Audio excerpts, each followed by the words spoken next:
Okay. ഒരു laptop എടുക്കുന്നതിനെ പറ്റി confused ആണോ നിങ്ങൾ? ഏത് ലാപ്ടോപ്പ് വേണം? ഏത് ബ്രാൻഡിന്റെ വേണം? ഒരു ശരിയായ ലാപ്ടോപ്പ് എങ്ങനെ ചൂസ് ചെയ്യാം? ഓക്കെ, നമുക്ക് ഇന്ന് അതിനെപ്പറ്റി നോക്കാം. ഒരു ശരിയായ ലാപ്ടോപ്പ് എങ്ങനെ നിങ്ങൾക്ക് പറ്റിയ ലാപ്ടോപ്പ് ചൂസ് ചെയ്യാമെന്ന് നമുക്ക് നോക്കാം. പലപ്പോഴും നമ്മൾ ആദ്യം കൺഫ്യൂസിംഗ് ആവുന്നുള്ള കാര്യം എന്ന് പറഞ്ഞാൽ നമ്മള് ഇന്റലിന്റെ ചിപ്പ് വേണോ? അല്ലെങ്കിൽ എഎംഡിയുടെ ചിപ്പ് വേണോ? അല്ലെങ്കിൽ എന്താ പറയാ റാം 8 GB മതിയോ? 16 GB വേണോ? അല്ലെങ്കിൽ സ്റ്റോറേജ് 512 മതിയോ? അതോ 1 TBയുടെ വേണോ? ഇതൊക്കെയാണ് പലപ്പോഴും ഏറ്റവും കൂടുതൽ കൺഫ്യൂസ്ഡ് ആവുന്ന ആളുകൾ. അല്ലെങ്കിൽ ബ്രാൻഡ് എച്ച്പിയുടെ വേണോ? ലെനോവയുടെ ബ്രാൻഡ് വേണോ? അല്ലെങ്കിൽ അസ്യൂസ്, ഡെൽ ഇങ്ങനെ ഏത് ബ്രാൻഡിന്റെ ചൂസ് ചെയ്യാനുള്ള കാര്യങ്ങളൊക്കെയാണ് പലപ്പോഴും ആളുകൾ ഏറ്റവും കൂടുതൽ കൺഫ്യൂസിംഗ് ആവുന്നത്. പക്ഷെ ഞാൻ പറയും നമ്മൾ അതല്ല ആദ്യം ചൂസ് ചെയ്യേണ്ട കാര്യം. നമുക്ക് ഒരു നോർമൽ ലാപ്ടോപ്പ് ആണോ വേണ്ടത്? അതോ ഒരു ഗെയിമിംഗ് ലാപ്ടോപ്പ്, അതായത് ഒരു ഡെഡിക്കേറ്റഡ് GPU വരുന്ന ഒരു ഗെയിമിംഗ് ലാപ്ടോപ്പ് ആണ് നമുക്ക് വേണ്ടതെന്നുള്ള കാര്യമാണ് നമ്മൾ ആദ്യം ചൂസ് ചെയ്യേണ്ടത്. നമ്മുടെ പർപ്പസിന് ഒരു ഡെഡിക്കേറ്റഡ് GPUയുടെ ആവശ്യമുണ്ടോ എന്നുള്ള കാര്യം നമ്മൾ ആദ്യം തീരുമാനിക്കണം. നമ്മൾ റൺ ചെയ്യാൻ പോകുന്ന സോഫ്റ്റ്വെയർ ഡിപ്പെൻഡ് ചെയ്തിട്ടാണ് നമ്മൾ ഏത് ലാപ്ടോപ്പ് വേണം ചൂസ് ചെയ്യാനും നമ്മൾ ആദ്യം തീരുമാനിക്കാനായിട്ട്. അതിനായിട്ട് നമ്മൾ ഏതെല്ലാം സോഫ്റ്റ്വെയറിലാണ് നമ്മൾ ഭാവിയിൽ റൺ ചെയ്യാൻ പോകുന്നത്, അല്ലെങ്കിൽ നമുക്ക് ആവശ്യമുള്ളത് ഏതെല്ലാം സോഫ്റ്റ്വെയറിലാണെന്നുള്ളത് നമ്മൾ കരുതി വെക്കുക. കാരണം ഒരു നോർമൽ പർപ്പസിനുള്ള ഒരാൾ പോയിട്ട് ഒരു GPU, ഡെഡിക്കേറ്റഡ് GPU ഉള്ള ഒരു ഗെയിമിംഗ് ലാപ്ടോപ്പ് എടുത്തു കഴിഞ്ഞാൽ അയാൾക്ക് കിട്ടേണ്ട കുറേ അഡ്വാൻറ്റേജസ് ഒരു ഗെയിമിംഗ് ലാപ്ടോപ്പ് എടുക്കുന്നതിലൂടെ കുറേ അഡ്വാൻറ്റേജസ് കിട്ടാതെ പോകും. പക്ഷെ അതേസമയം ഒരു ഗ്രാഫിക്സ് ഇന്റൻസീവ് ആയിട്ട് ടാസ്ക് ചെയ്യുന്ന ഒരാൾ പോയിട്ട് നോർമൽ ലാപ്ടോപ്പ് എടുത്തു കഴിഞ്ഞാൽ എന്താണ് അയാളുടെ സോഫ്റ്റ്വെയർ കാര്യങ്ങളൊന്നും റൺ ചെയ്യാതെ വരും. അങ്ങനെ രണ്ട് തരത്തിലുള്ള ഗുണങ്ങളും ദോഷങ്ങളും ഉണ്ട് ഈ നോർമൽ ലാപ്ടോപ്പിനും അതുപോലെ തന്നെ ഗെയിമിംഗ് ലാപ്ടോപ്പിനും.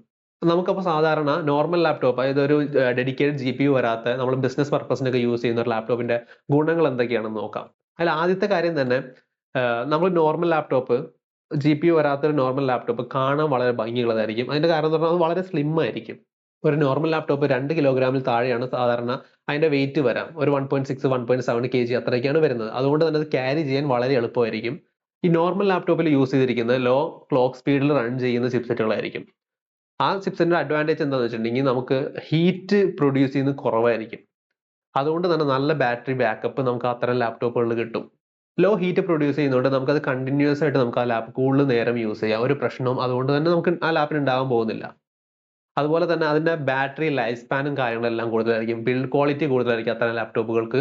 അത്തരം ലാപ്ടോപ്പുകൾ കൂടുതൽ കാലം നിലനിൽക്കും. യാതൊരു പ്രശ്നങ്ങളും കാര്യങ്ങളൊന്നും വരാതെ തന്നെ, യാതൊരു ഫെയിലറും വരാതെ കൂടുതൽ കാലം നമുക്ക് അത്തരം ലാപ്ടോപ്പുകൾ കിട്ടാൻ സാധ്യതയുണ്ട്.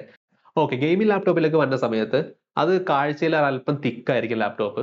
അത്ര ഭംഗിയുള്ളൊന്നും അല്ല. പ്രൊഫഷണൽ ലാപ്ടോപ്പ് പോലെ അത്ര സ്റ്റൈലിഷ് അല്ല ഗെയിമിംഗ് ലാപ്ടോപ്പ്. പിന്നെ അതുപോലെ തന്നെ ഒരു 2.5 kgക്കാണ് നോർമൽ ഒരു അവറേജ് ഒരു ഗെയിമിംഗ് ലാപ്ടോപ്പ് വെയ് ചെയ്യുക.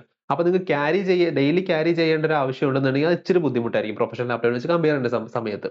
അതുപോലെ ഈ ഗ്രാഫിക്സ് കാർഡ് നമ്മൾ യൂസ് ചെയ്യുന്നത് വളരെ ഗ്രാഫിക്സ് ഇന്റൻസീവ് ആയിട്ടുള്ള ടാസ്കുകൾ ചെയ്യാൻ വേണ്ടിയിട്ടാണ്. അതായത് gaming, 3D rendering, video editing, അത്തരം ആവശ്യങ്ങൾക്കാണ് ഈ ഗ്രാഫിക്സ് കാർഡിന്റെ ഉപയോഗം വരുന്നത്. അപ്പൊ നിങ്ങൾക്ക് അത്തരം ടാസ്കുകൾ ഉണ്ടെന്നുണ്ടെങ്കിൽ, അത്തരം സോഫ്റ്റ്വെയർ നിങ്ങൾ റൺ ചെയ്യുന്നുണ്ടെങ്കിൽ ഉറപ്പായിട്ടും നിങ്ങൾ ഒരു ഡെഡിക്കേറ്റഡ് ഗ്രാഫിക്സ് കാർഡുള്ള ലാപ്ടോപ്പാണ് ചൂസ് ചെയ്യേണ്ടത്.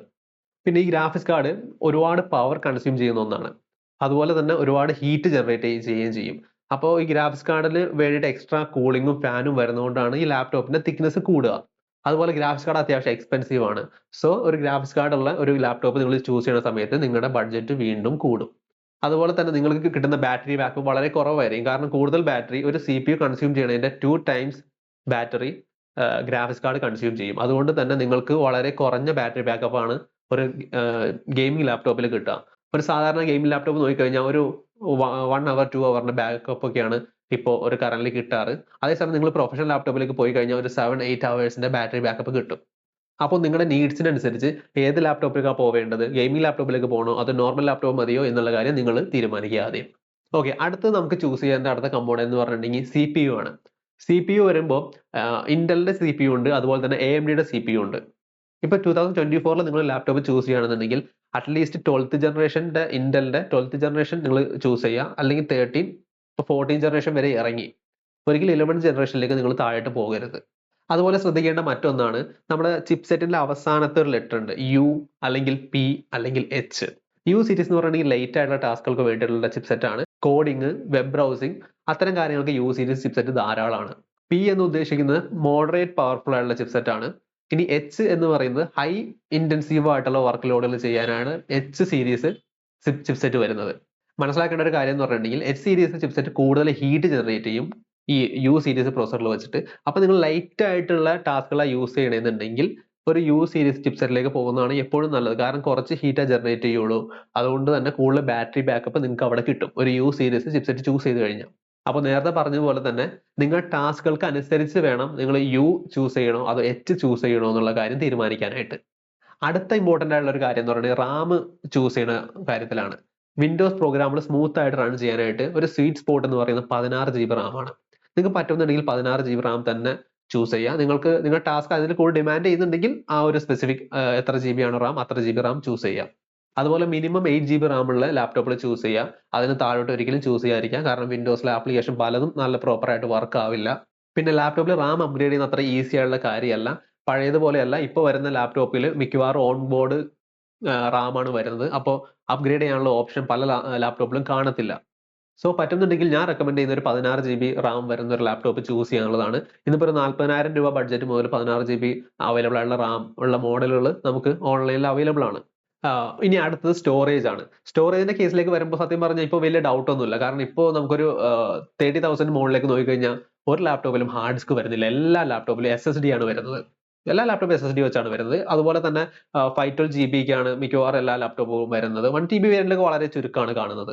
അപ്പോൾ SSD നോക്കുന്ന സമയത്ത് ഒരു കാര്യം നിങ്ങൾ ശ്രദ്ധിച്ചാൽ നന്നായിരിക്കും. കാരണം വളരെ ലോ ബഡ്ജറ്റ് ആയിട്ടുള്ള ലാപ്ടോപ്പുകൾ ചൂസ് ചെയ്യുന്ന സമയത്ത് നമുക്ക് 2 ടൈപ്പ് ഓഫ് SSD ഉണ്ട്. ഒന്ന് NVMe SSD ഉണ്ട്, SATA SSD ഉണ്ട്.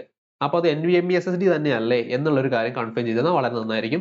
SATA SSDയേക്കാളും കുറച്ചും കൂടിയും ബെറ്റർ ആണ്, 2 or 3 times ബെറ്റർ ആണ് അതിന്റെ read and write speed NVMe SSDയിലേക്ക് വരുമ്പോൾ. ഓക്കെ, ഇനി മെയിൻ ആയിട്ടുള്ള സംഭവം എന്ന് പറയുന്നത് അതിന്റെ ഡിസ്പ്ലേ ആണ് ലാപ്ടോപ്പിന്റെ.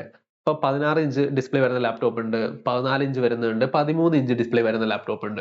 അപ്പൊ നിങ്ങളുടെ വർക്കിനനുസരിച്ച് വേണം നിങ്ങൾ അതും ചൂസ് ചെയ്യാനായിട്ട്. ഓക്കെ, ഇപ്പൊ എഡിറ്റിംഗ് പോലുള്ള പർപ്പസിന് യൂസ് ചെയ്യുന്ന ലാപ്ടോപ്പ് ആണെന്നുണ്ടെങ്കിൽ അല്ലെങ്കിൽ ഗെയിമിങ്ങിനുള്ള ലാപ്ടോപ്പൊക്കെ ആണെന്നുണ്ടെങ്കിൽ ഞാൻ പ്രിഫർ ചെയ്യുന്നത് കുറച്ചുകൂടി 16 ഇഞ്ച് വരുന്ന ഡിസ്പ്ലേ വരുന്ന ലാപ്ടോപ്പുകളാണ്.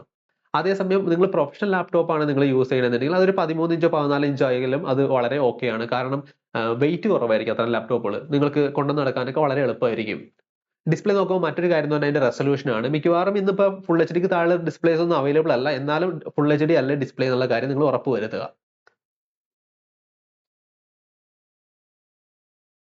പിന്നെ അതുപോലെ ടൈപ്പ് ഓഫ് ഡിസ്പ്ലേസ് ഉണ്ട്.